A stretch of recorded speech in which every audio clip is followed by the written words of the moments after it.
Thank you guys for coming today. Joshua 5, 1-15. I think I got the better of Tim on this one because Tim got the long chapter. I got the short chapter. It's really a simple chapter in many ways, but I think it's profound. But we're going to cover chapter 5, 1-15. If you really want to break it down in the detail, let me back up. Just to start, we're on chapter 5. Chapter 1, Israelites enter the land of Canaan. Chapter 2, canvassing of Jericho, Rahab, and the spies. Remember that. 3, chapter 3, the actual crossing of the Jordan River and all the meaning and symbolism and all the things God commanded in that. Chapter 4, the commemoration of the crossing, as Tim covered last week. And today we're going to talk about the second circumcision and commander of the Lord's army. As many times as I've read this, I got to confess that I stumbled a little bit on the second circumcision, being a logical guy that I am. Like, doesn't sound like too good of a thing, but then obviously it meant something different than it sounds literally, not to be visual on that, but it is what it is. I'm just being transparent. So the circumcision of God's people, verse 1-12, the reason why I think that God chose 12 verses to cover that is because it's important, and there's a few more things to it that we'll talk about. And then the second thing, the commander of God's army, 5:13-15, and that's interesting, the commander of God's army, because you read it, and you can't always assume that you understand who's the commander of God's army, and we'll talk about that. All right, and look at 3 different ways of breaking this down: the criticism of God's people, the certainty in 1-6. And then 6b, the certainty of God's promise, which is important. It's like a half a verse, but it's important. And then the continuity of God's provision in 10-12. God always provides, and He always provides consistently. I think we think of God's providing, sporadically, but that's not true. So, anybody want to pick up here on chapter 5, 1-6. Any readers? I get a star for that. Yes, Miss Hubbard. Thank you. As soon as all the kings of the Amorites who were beyond the Jordan to the west, and all the kings of the Canaanites who were by the sea, heard that the Lord had dried up the waters of the Jordan for the people of Israel until they had crossed over, their hearts melted, and there was no longer any spirit in them because of the people of Israel. At that time the Lord said to Joshua, "Make flint knives and circumcise the sons of Israel a second time." So Joshua made flint knives and circumcised the sons of Israel at Gibeath Haraloth. And this is the reason why Joshua circumcised them. All the males of the people who came out of Egypt, all the men of war, had died in the wilderness on the way after they had come out of Egypt. Though all the people who had come out had been circumcised, yet all the people who were born on the way in the wilderness after they had come out of Egypt had not been circumcised. For the people of Israel walked 40 years in the wilderness, until all the nation, the men of war who came out of Egypt, perished, because they did not obey the voice of the Lord. The Lord swore to them that He would not let them see the land that the Lord had sworn to their fathers to give to us, a land flowing with milk and honey. Yeah, I go back to verse 1 where it says, the hearts melted and there were no longer any spirit in them because of the people of Israel. Hey, you think about that, that's really God's power. But as Christians, I was talking to a friend of mine yesterday about this. If all Christians just did a little something, guess what? Evil, atheists, Islam, guess what? Their hearts would melt. They would. I think a lot of times we relegate and delegate the role of evangelism and conversion to the church. It's their job. That's why we hire a pastor. And nothing could be further from the truth. I think the pastors in the church here would agree with that. So the circumcision of the people, 5:1, the people of Canaan had counted on the Jordan acting as a barrier against the invasion of the land by Israelites. And then, although this would seem to be the best time for Israel to strike, speaking of important spiritual matters, you see a lot of symbolism. Circumcision and Passover had come first. There's a reason for that. The circumcision, to circumcise, what does that mean? it really was a sign of faith. It was part of the covenant. And that was made with Abraham, going back to Genesis 17, 9 to 14. And the reason why we're here where we're at right now is because of disobedience in the desert, not to do that. I don't know why. Maybe they figure it's a desert, it's hot out here, I don't want to do that to my kids. But during their wilderness experience, the right circumcision had not been performed. The nation was under judgment. So because they did that, they found themselves under judgment in the present from the sins of the past. And I think, a lot of times we find ourselves in life, in application, that's very, very applicable for our lives today. What we do today, I was talking to my friend last night, he called me. I said, well, he saw his ex-wife who had an affair on him, and she said, she's just a mess. And I predicted that would happen. And I said, you can forgive. He says, I have forgiven her. I said, you forgive, but I said, the consequences are the consequences. You can't undo what was done. So now and he said, you're right, Steve. So now before taking possession of the land, it was necessary to now circumcise all these males under 38. Why under 38? Because they were in the desert for how long? Yeah, so you got a 2-year spread there, and boom. Circumcising males who were born but not circumcised during the wilderness.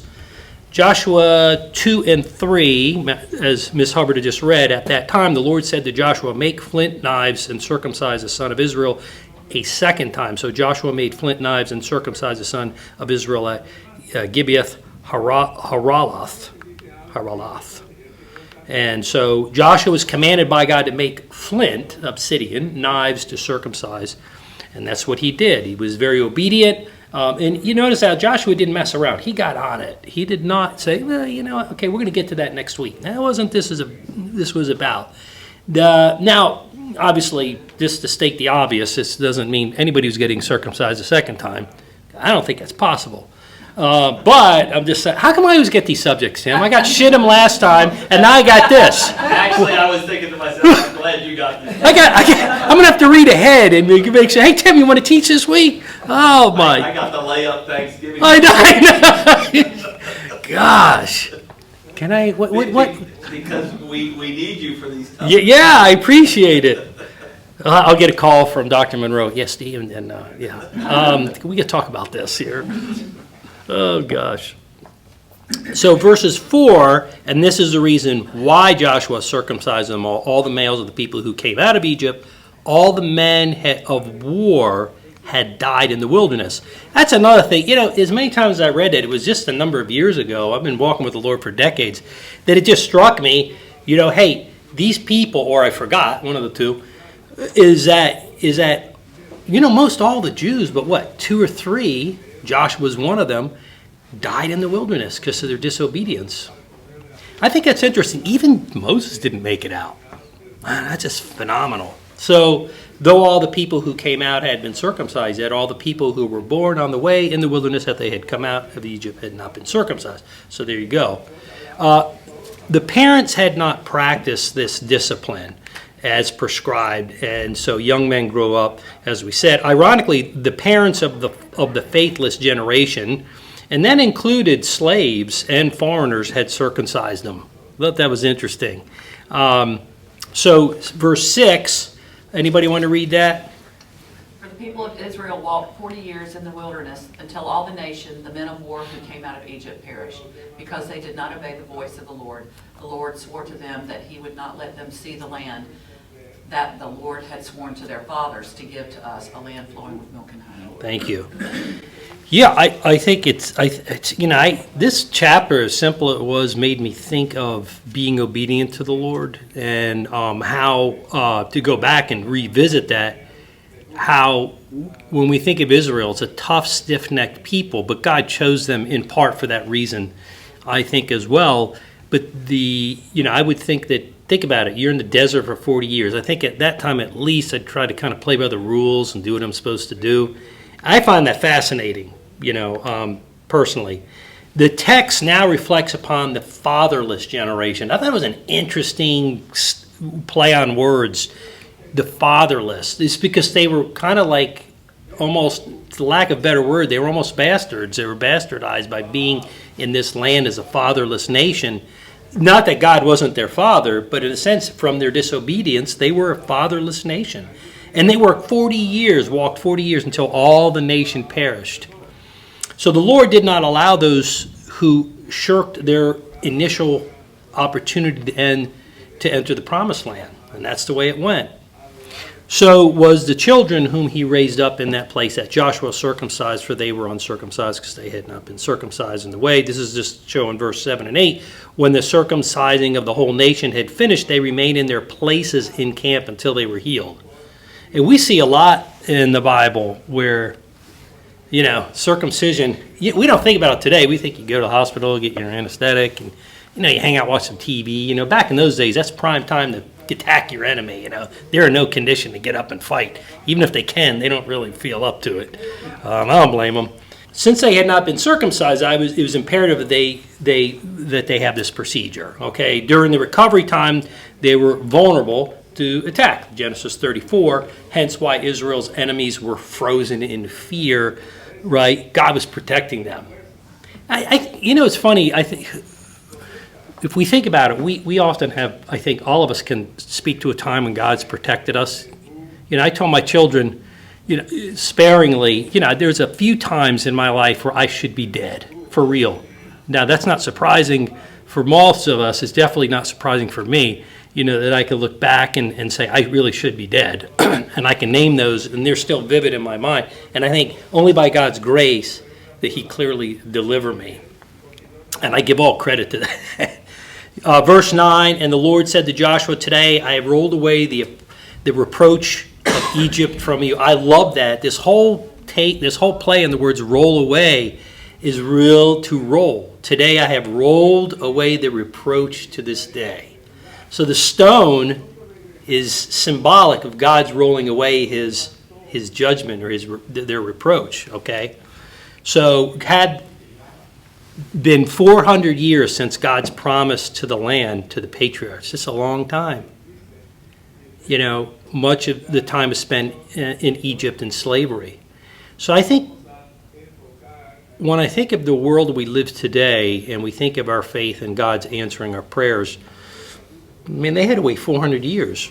And our country's only, 250, 300 years old, somewhere in that range. I think we have to...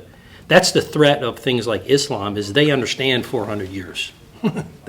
We don't necessarily do that. We're so technologically evolved and advanced that we have to remember that is Jesus returning? He might be right now. Well, he's definitely returning. But he might be returning 1,000 years from now, from our perspective. We don't know what his plan is. So I think like this, we want to make sure we're obedient to him, I think, in today's world. Upon departure, Israel was poised to enter the land in conquest, but refused, hence spending the next 38 years wandering the wilderness. So as a consequence of the fatherless generation was left behind, and they perished, okay? So Gilgal. Gilgal is a word play here. Today I have rolled away the approach of Egypt from you. The Hebrew word halal is to roll. Similar to the sound to gil and may be related to its origin. So the word here at its basic form. Why? Because sometimes places in the Bible to retain the same name. So sometimes a name will be retained. Names in the Bible have meaning. Sisters, I have friends from Africa, and they say they can name, a lot of times, their ancestors back 15 generations. It's really wild, yeah, when you see that, how, we have a hard time. I can go probably back 3 generations. I could tell you who my great-grandparents are. I don't know before then what it is. I haven't been taught, but so I did my genealogy, but I could tell you the names and tell you a little bit about who they are. And that's a lot in today's age. So perhaps Gil was already named but gained new significance because it associated with God's rolling away, right? The reproach of Egypt. Verse 10 says, while the people of Israel were encamped in Gilgal, they kept the Passover the 14th day of the month in the evening in the plain of Jericho. And so, again, this is the first Passover. It's very important The Israelites scrupulously kept instructions concerning the Passover. It's found in Exodus 12:6.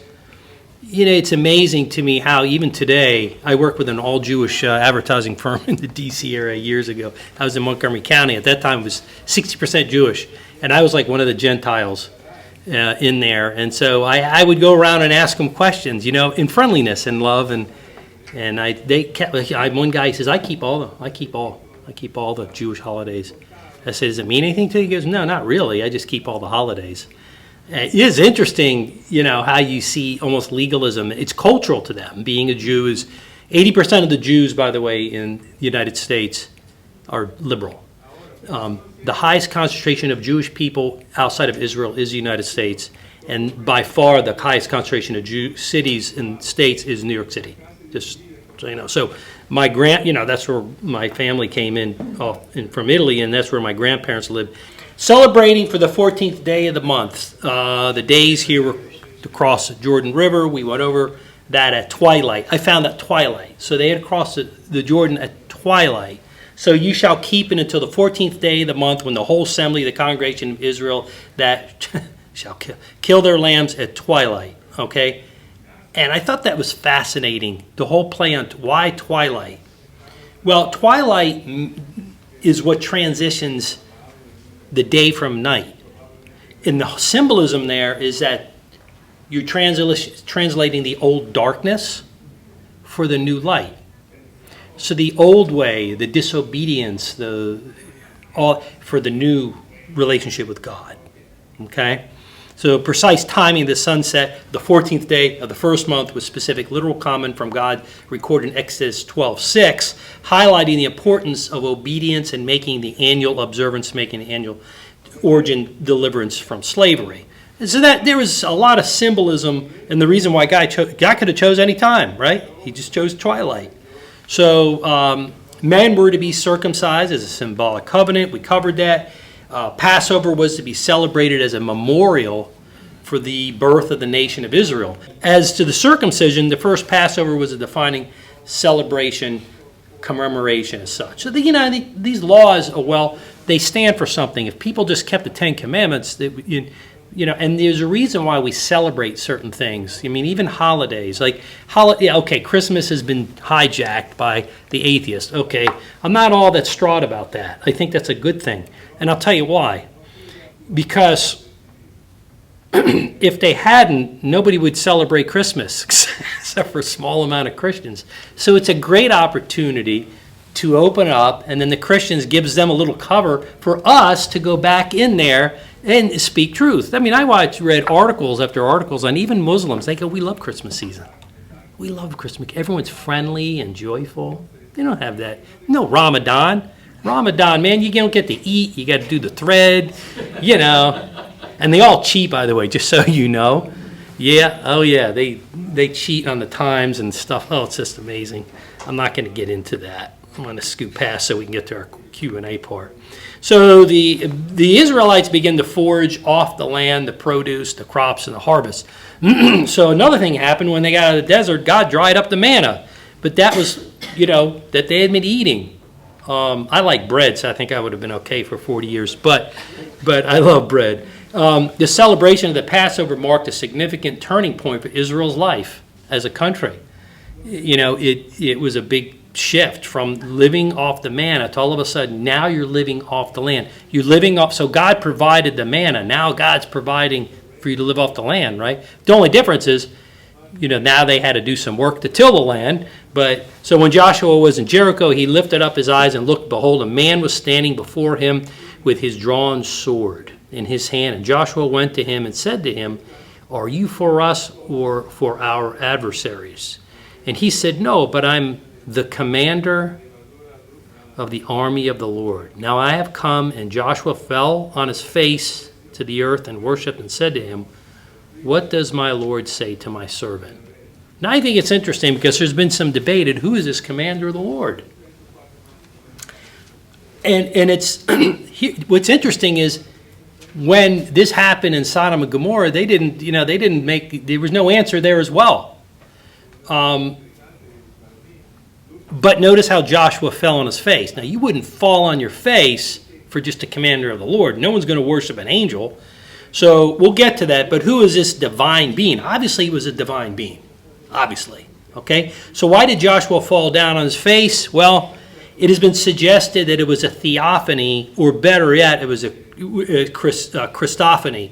So a theophany would be a manifestation of God. A Christophany would be appearance of the pre-incarnate Christ, which is probably more likely, the case here. So Joshua was confronted with the living God, just as Moses was. Okay, in chapter 33. Joshua worshipped and said, "What does my Lord say to his servant?" The book of Job ends in similar manner. And that's what I'm thinking, excuse me. God did not answer Job's question either. It's interesting how God just refuses to answer a question sometimes. And you got to wonder why. He two reasons, I think. Number one, he wants us to think. He just, we're not mechanically. Islam is very much like that. It's very much programmed by the Hadith and mostly the Quran, but they live by the Hadith, and we're not called to. Secondly, God didn't give us more. He didn't give us any more than He wanted to give us, because we're not to know everything. We're to seek Him, and that's part of the sanctification. It's part of what we're called to do in this lifetime, to seek Him. And I think that's part of why He leaves these open-ended questions. So there, Job, as it is here, Joshua, it is an encounter with God that mattered most. Job 42, 5, and 6. The questions were silenced and humble worship was evoked. Now, this is interesting.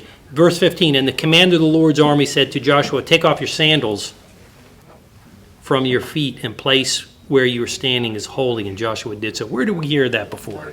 Yeah, burning bush. So obviously, if you were called to get, if you fall down prostrate before this being, and you take off your sandals by command, you're talking to God. Whether it's a theophany or whether it's a Christophany, I think it's a Christophany. So it's the Father, Son, and Holy Spirit, one. Anyway, so either way, you're covered. But the command given to Joshua to take your sandals off your feet is virtually identical, again, with Moses, Exodus 3:5. This reinforces the theme developed in the book of Joshua, same theme. So this is one thing that I don't hear spoken about a lot, but in application of God's word, some things are literal. They're literal promises to Israel. You can claim application. It doesn't mean you guaranteed that promise. It just means that in application, and I think there's a lot of that. God doesn't necessarily reinvent the wheel every time, because He is who He is. His nature is always good. It's always right. And if something works perfectly in the way He created it, He'll do that again in other scenarios throughout the Bible. And I think you're seeing that here. Why the burning bush? For one reason, we know exactly what that means, right? He did the same thing with Moses. And I think even more so, it's symbolic in the sense is, hold on a second, we just saw this reel played. So I think it further confirms Joshua in this authority that God gave him. Okay, so Joshua was confronted with the living God just as Moses had been.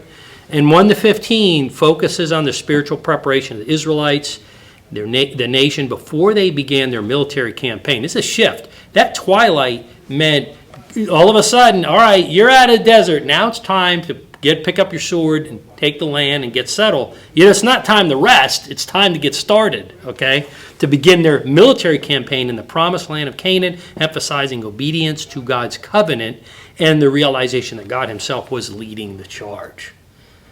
And I was listening to John MacArthur yesterday, and I found it fascinating. You listen to some things, and it just reminds you, that when you had the book of Judges, which was just a messed up time. So Samuel was the last judge, but the first prophet. And he started the school of prophets. I think it's fascinating how God operates. But what's most fascinating? He picked up Saul, and then what did Saul do? He got off track. But what did the Israels? They didn't want to give. You have a king. I don't think this is even a Jewish problem. I think it's just we want a king. We are human beings. We want a king. We feel like listen. We can't depend on God and God alone. I think the United States is the closest thing ever on earth to that. since Adam and Eve. So Joshua 5 recounts the Israelites entering the promised land. They were commanded to circumcise this new generation, a ritual that renews your covenant with God. Following the circumcision, they celebrate their first Passover in Canaan. The manna that sustained them in the wilderness ceases to fall, and they begin to eat the produce of the land. The chapter concludes with Joshua encountering the commander of the Lord's army, who gives instructions for the upcoming conquest of Jericho. It leads us to chapter 6, which really doesn't exist. We just gave you to chapter 6 so we'd be able to read the Bible easier. So, all right. Time for questions, the fun part. Let's see. The Canaanite king that heard how the Lord dried up the Jordan lived, 5:1, I'm going to give you the verse, in the mountains, west of the Jordan, along the sea coast, or in the Negev desert. That's a tough one, isn't it? I know. It's sea, along the sea coast. No, that was a trick question. That was just a hard question.